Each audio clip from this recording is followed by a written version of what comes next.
Selamat datang di channel Matrik.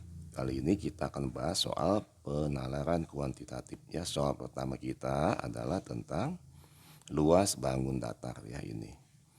Nah, masuk kategori dari geometri. Soalnya adalah ada taman nih berbentuk persegi panjang ya. Kelilingnya adalah 40, panjangnya adalah 4 lebih besar dari lebarnya gitu ya. Pertanyaannya adalah berapa dari luas taman tersebut gitu. Jadi langkah pertama kita bikin dulu permisalkan, misalkan lebar itu adalah L ya seperti ini, maka panjang dari data ini deh ya. Panjang itu adalah 4 ditambah lebar ya begitu. Berarti ini adalah P sama dengan 4 ditambah L begitu ya. Langkah kedua kita gunakan rumus dari persegi ya, persegi panjang, keliling persegi panjang kalau kita bikin seperti ini ya.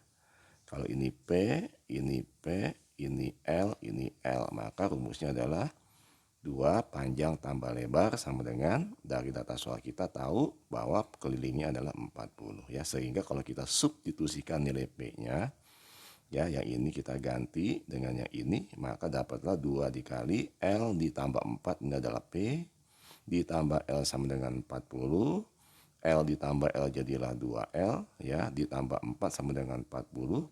Kemudian kita kalikan adalah 4L ditambah 8 ya, begitu sama dengan 40. Maka dapatlah di sini 2L ditambah 4 sama dengan 20 dan 2L sama dengan 16. Jadi lebarnya adalah 8 meter ya. Setelah itu kita cari panjangnya. Panjangnya kita tahu dari data sebelumnya adalah L ditambah 4 ya, berarti L-nya adalah 8 ditambah 4 jadi 12, sehingga luas yang dipinta adalah panjang kali lebar. Panjangnya 12 dikali 8 sama dengan 96 meter persegi gitu ya. Nah, itu untuk soal bagian 1 tentang geometri luas bangun datar. Sekarang kita masuk ke soal yang kedua ya. Nah, di soal yang kedua ini yang kita akan membahas tentang peluang suatu kejadian. Nah, dua soal seperti ini ya. Jadi dalam sebuah kantong terdapat ya 5 bola warna merah, 3 bola biru, dan 2 bola kuning. Jadi ada 3 warna ya, merah, biru, dan kuning. Nah, jika diambil satu bola secara acak, nah satu bola secara acak, berapa peluang bola yang bukan warna merah? Berarti kita cari selain merah dong ya. Jadi langkah pertama menghitung peluang adalah kita cari semestanya dulu. Dalam hal ini adalah berapa jumlah bola yang ada di dalam soal begitu ya. Berarti langkah pertama kita hitung total bolanya di dalam soal. Kita tahu ada 5 bola warna merah, 3 bola warna biru, dan 2 warna kuning. Kalau di total ada 10 bola. Langkah kedua ada pertanyaan soalnya apa? Pertanyaan soalnya adalah bukan berwarna merah, berarti selain merah. Berarti yang warna apa? Warna biru dan warna kuning. Di dalam soal kita tahu warna biru itu ada 3 dan warna kuning ada 2. Kalau di total ada 5. Nah, langkah ketiga kita gunakan rumus peluang. Ya, peluang itu adalah kejadian yang diinginkan atau yang ditanya. Ya, atau biasa kalau di sekolah kita tulis NA dibagi semesta begitu ya. Nah, NA-nya berapa? Ya ini, 5 ini ya. NS-nya berapa? Ya ini, 10. Berarti kalau kalian substitusikan 1/2 atau 5/10 itu setengah ya begitu. Jadi peluang dari soal nomor 2 adalah 0,5 ya. Nah, itu kita bicara tentang peluang sebuah kejadian. Baik, kita lanjut lagi ke soal selanjutnya. Nah, di soal selanjutnya perbandingan senilai ya. Nah, dalam perbandingan senilai, jadi ada soal jika untuk membuat 3 loyang kue, ya, ibu itu memerlukan 1,5 kilogram tepung. Nah, jika ibu membuat 10 loyang kue, berapa kilogram tepung terigu yang harus dibeli? Nah, jadi langkah-langkahnya pertama, kalian bikin dulu per kilo, per 1 loyang. Jadi cari dulu kebutuhan tepung per loyang ya. Dari soal kita tahu dong, 3 loyang sama dengan 1,5 kilo. Berarti tinggal 1,5 dibagi 3 sama dengan 0,5 kg tepung per loyang. Artinya satu loyang senilai dengan setengah kilo tepung terigu. Nah, pertanyaan soalnya apa? Kita lihat di langkah kedua.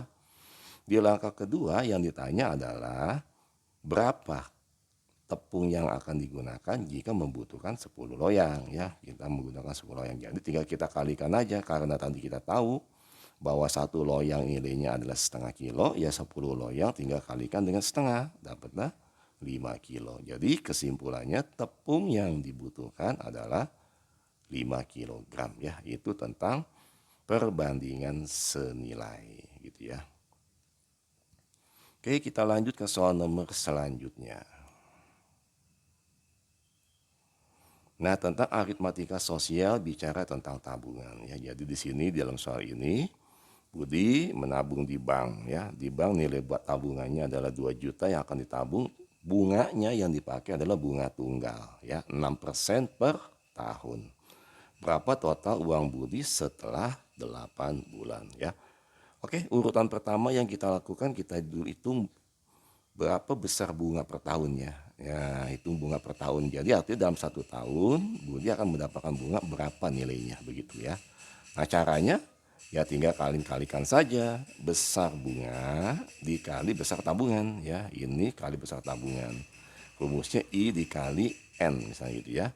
Nah, 6% dikali 2 juta adalah 120.000. Itu artinya dalam 1 tahun Budi akan mendapatkan bunga senilai 120.000. Nah, langkah yang keduanya apa? Hitung bunga per bulan karena kita akan konversi ke 8 bulan. Karena dalam 1 tahun ada 12 bulan dan kita sudah tahu dalam 1 tahun bunganya dia dapat 120.000, berarti per bulannya tinggal dibagi 12 bulan. Jadi 120.000 dibagi 12 dapatlah nilainya 10.000 per bulan ya. Jadi per bulan bunga yang diperoleh si Budi adalah 10.000. Nah, pertanyaan ketiga, langkah yang ketiga atau langkah terakhir pertanyaan soal kita, berapa total uang Budi setelah 8 bulan. Jadi total uang itu adalah total yang ditabung ya, ditambah total bunga selama 8 bulan. Berapa dia ditabungnya? Ya, setelah 8 bulan dia dapat 8 dikali 10.000, maka dapat 80.000 bunganya. Maka uang total Budi yang didapat setelah 8 bulan adalah tabungan awal ditambah bunganya setelah 8 bulan. Jadi 2 juta ditambah 80.000. Jadi 2.080.000 setelah 8 bulan ya, begitu tentang aritmatika sosial. Sekarang kita masuk lagi ke soal selanjutnya ya. Nah, di soal selanjutnya kita bicara logika bilangan berpangkat nih. Nah, di dalam logika bilangan berpangkat ini kita yang akan ditanya adalah tentukan digit terakhir ya. Dari 2 pangkat 2024. Angka satuan ya, misalnya kakak punya gini. Jadi urutan mencarinya kalian cari polanya, nanti akan ada proses berulang. Karena di soal kita adalah 2 pangkat, kita bikin aja pangkat 1, pangkat 2 dan seterusnya. Nah, jadi langkah pertama kita ambil dulu 2 pangkat 1 nilainya 2, 2 pangkat 2 nilainya 4, 2 pangkat 3 8, 2 pangkat 6, 2 pangkat 4 adalah 6. Artinya 6 itu adalah 64 ya. Kemudian polanya dia akan berulang setiap 4 kali begitu ya. Jadi ketika 2 pangkat 1 angka satuannya 2, 2 pangkat 2 angka satuannya 4, 2 pangkat 3 angka satuannya 8, 2 pangkat 4 kan 16 ya. 16 itu satuannya angka 6, maka ditulisnya 6. Nanti kalau kita tulis lagi 2 pangkat 5 itu kan 32. 32 angka satuannya 2, berarti kembali lagi ke 2 pangkat 1. Itu maksudnya pola berulang.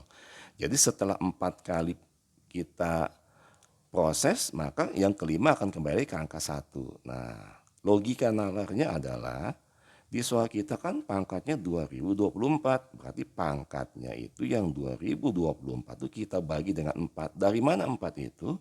Ya dari sini ya, karena berulang sebanyak setelah 4 kali berulang lagi. Nah, 2024 dibagi 4 dapatnya 506, artinya sebanyak 506 kali, maka akan kembali lagi ke awal gitu ya. Nah, langkah ketiga, karena sisanya nol, maka dia ketemunya di bagian yang sini ya, yang keenam ini. Maka sisanya atau angka terakhir atau angka satuannya adalah 6. Contoh ya deh, misalnya ketika kita hitung ternyata ada sisa satu misalkan, ya ada sisa satu.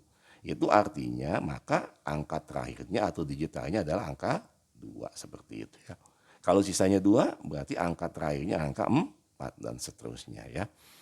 Baik adik-adik, mungkin begitu soal yang telah kita bahas. Mudah-mudahan penalaran kuantitatif ini bisa membantu adik-adik dalam belajar. Selamat belajar, selamat mencoba. Jangan lupa subscribe, like, and share. Terima kasih.